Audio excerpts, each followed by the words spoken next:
It's official. After a season full of good wins, bad losses, a lot of turmoil surrounding the management, and one of the scariest injuries we've seen in recent Yankee history, there has been so much surrounding this team and the final weeks of the season deciding who, what, and where the Yankees will be playing in this playoffs. We have a bunch of answers to those questions among so much more to go over right now, and we're going to waste no time jumping in to all of that. Guys, welcome back to Yankees Digest. If you're not subscribed to the channel, make sure to subscribe if you're part of that 71% that is yet to subscribe. We have daily Yankees updates. If you do not want to miss a single thing about the Yankees going into the playoffs and then the offseason after they win the World Series, this is the place to be. But let's jump into it. There's a lot to talk about because, well, another season has come and went for the New York Yankees, and after 162 games that featured the Yankees a week and a half ago, 2 weeks ago, making the postseason officially, there was a lot of questions about if they would win the AL East, a division they were at the top of for a good chunk of the season. However, some bad losses, an injury to Aaron Judge that had us all fearing that he would have to get Tommy John surgery, and a bunch more turmoil surrounding the team. We now know everything that we have to know about the New York Yankees going into playoff baseball. And diving right into it, we are going to discuss all of it because the Toronto Blue Jays have won the American League East. They did it behind Alejandro Kirk having the best game of his career. They absolutely dominated the Tampa Bay Rays, meaning that despite the fact that the Yankees won, despite the fact that the Yankees were winning and winning and winning, in fact, going on an 8-game win streak, the third time in franchise history the Yankees will end their regular season on a win streak of 8 games or more, being the others being 1979 with 8 and 1960 with 15. We now know where the New York Yankees stand, and it also means they will be in the wild card playing the Boston Red Sox. And real quick, guys, I just have to mention something real quick. I am wearing a Sacred Heart University shirt because I went to college there. Absolutely love the school, but it's in New England, and, well, frankly, they wear red, so we gotta change something real quick. Okay, that's better. Where were we? Okay, yeah, the Yankees, they were on a win streak, one of the longest that they've made to end the season in history, the other two being 1979 and 1960. Neither of those years would the Yankees go on to win the World Series, though. In 1979, the Pittsburgh Pirates beat the Baltimore Orioles, and in 1960, well, the Pittsburgh Pirates beat the Yankees in 7. So, obviously, it doesn't mean the Yankees are going to go out there and that they're going to win the World Series, but it doesn't mean they're not going to. They played their best baseball down the stretch, and there was a few different reasons for it, but they really got comfortable and got their groove going. Giancarlo Stanton started hitting the ball again. Aaron Judge is still Aaron Judge. Cody Bellinger's been great. The Yankees have been good. The pitching was excellent throughout the final stretch of the year. There's a lot to like about the Yankees going into this series against Gerrit Cole and the Boston Red Sox, a team that has been dangerous in the playoffs before. Obviously, it's the greatest rivalry in sports. Nothing really comes close. And when you consider everything surrounding the Yankees, surrounding the Red Sox, this is going to be a very interesting series. Now, there's a lot to consider here, and as Dylan Backer did mention, the Yankees' road to the World Series will be far different from their cakewalk last year. In the wild card, they play the Boston Red Sox. In the ALDS, they're going to play the Toronto Blue Jays, and in the ALCS, obviously, assuming they beat the Red Sox and then evidently the Blue Jays after, they'll be playing the Mariners, the Tigers, or the Cleveland Guardians. One of those teams will be them. Obviously, the Yankees did beat the Guardians last year to win the ALCS, but they're going to have to earn their trip this year, as Backer mentioned, and there's a lot to consider about the Yankees. First of all, they do have a 4-9 record against the Red Sox this year. I actually saw their first game against the Red Sox. It was a win. Trent Grisham hit really well. The Yankees played good baseball. Paul Goldschmidt had a home run because most of the games I went to this year, except for one, Paul Goldschmidt hit a home run for some reason.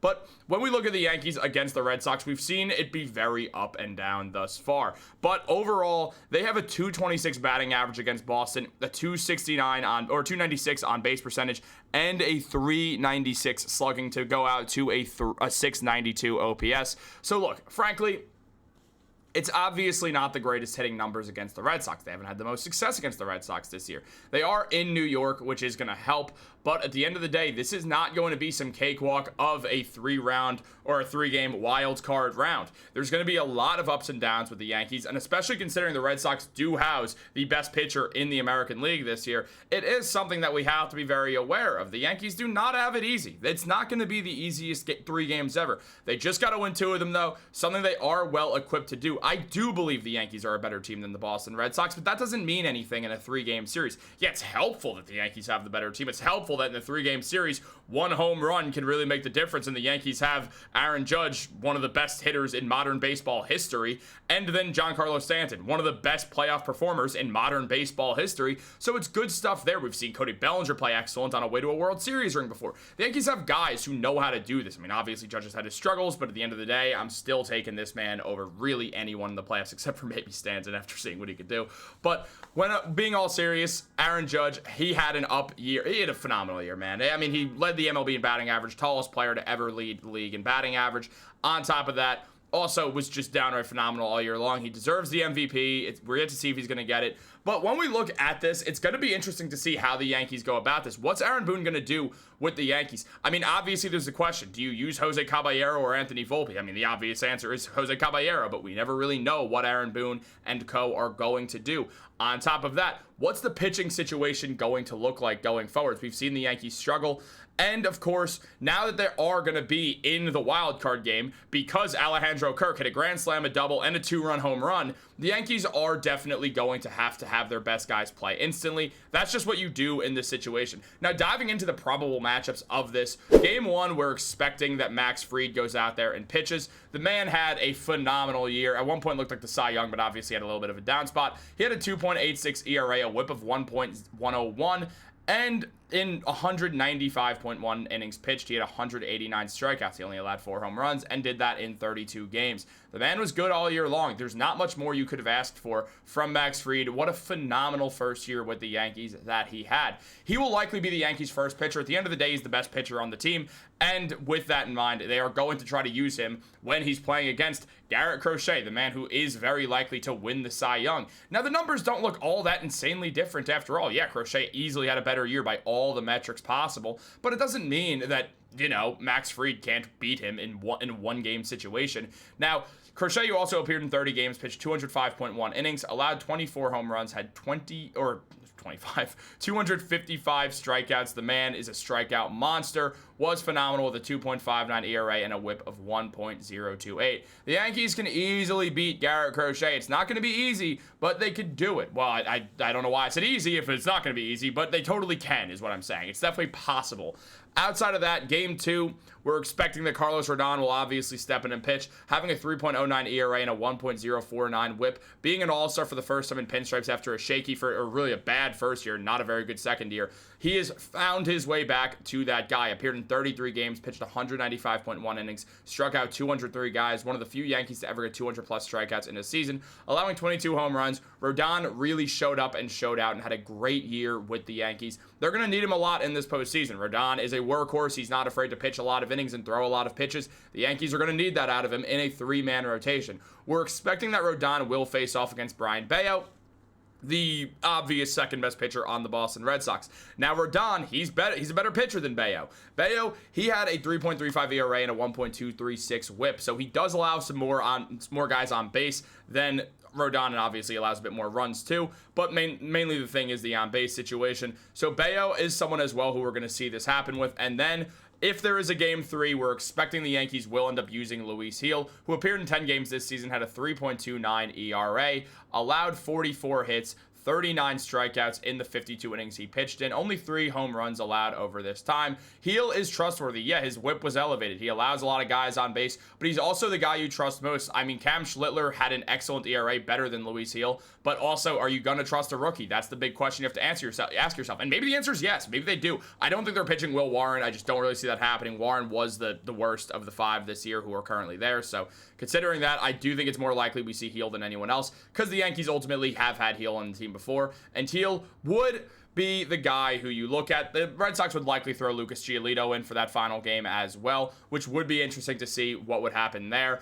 Giolito's a solid pitcher as well, ERA in the 3s, someone to not sneeze at all. But obviously, there's going to be a lot to think about with the Yankees going on that win streak. They are hot right now, but obviously facing Gerrit Cole Game 1 is not going to be easy. None of this is going to be easy. It's playoff baseball, but we saw the Yankees get to the World Series last year with a very similar core. They're deeper. They're better at fielding. There's just some questions that do have to be answered on where guys are going to play, when guys are going to play, which guys are going to play, because, I mean, I mean, here's what we know. We know Judge is in right field. We know Stanton's DHing every game. We know that.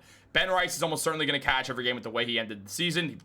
Downright phenomenal end to the season. Downright phenomenal season from Ben Rice. In center field, we're going to see Trent Grisham. In left field, we're going to see Cody Bellinger. That's 5 guarantees off the bat right there. So then you look at the infield. Is Goldie going to be first base every game, or is he going to be first base against lefties? If he's first base against lefties, Ben Rice is going to be first base on the days where they play righties, and Austin Wells will be behind the plate. And I like that more than I'd like Goldie going up against righties, if I'm being honest. Third base is, I mean, almost certainly going to be McMahon most of the time. There is a chance that the Yankees do stick Caballero there in a pinch instead of McMahon, depending on who they're facing. But that's something that I think I'm a little less...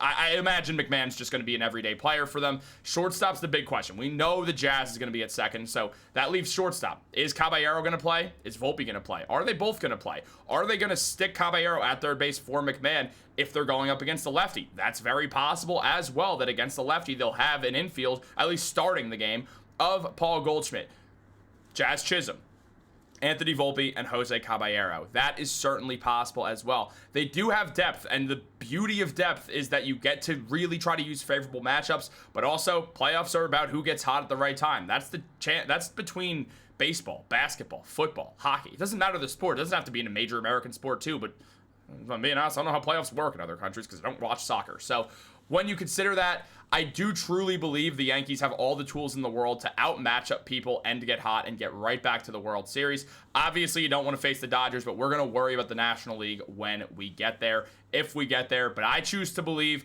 I say this about the Knicks whenever they're in the playoffs too. If you follow Knicks Digest as well, you know I say this. I am going to believe in the Yankees. I'm going to root for and believe in the Yankees until I can't. It's not over until it's over. I mean, obviously, if there's 2 outs in the bottom of the ninth, the Yankees are down 11 runs and they're about to get eliminated, then it's over. But like, still, I choose to believe until there's no chance to believe. I'm not a pessimistic fan. I never will be. I know that this is not easy for the Yankees to do, but I truly do believe in them. And guys, make sure to go over to Blue Jays Digest and tell Nick Goss that the Blue Jays are going to get bounced by the Yankees in round 2 in the ALDS. Like this video, subscribe, turn on post notifications. Thank you so much for following along. This is the longest Yankees video I've made in a very long time. Me and Alex appreciate all the support you've given us all year long. Thank you so much for all the support you've given to Alex, who joined the team recently. I could not hold Yankees Digest down on my own. As you know, there's been other creators in the past, whether it's Kirk, whether it's Ugo.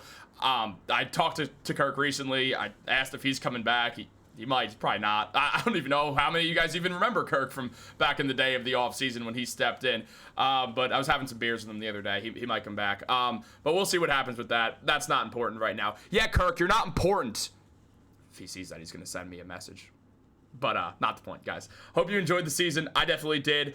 I will likely go to a playoff game if I have the opportunity. If you see me there, feel free to say hi. I'd absolutely love to talk with any of you guys. But there's no reason to keep this video going. I am really just rambling right now because I can't believe it's another season already over. Thank you so much for the support you've always given on Yankees Digest. Let's go watch some playoff baseball, and let's win that damn World Series and get that chase for 28 over with. Have a great day. Go Yankees.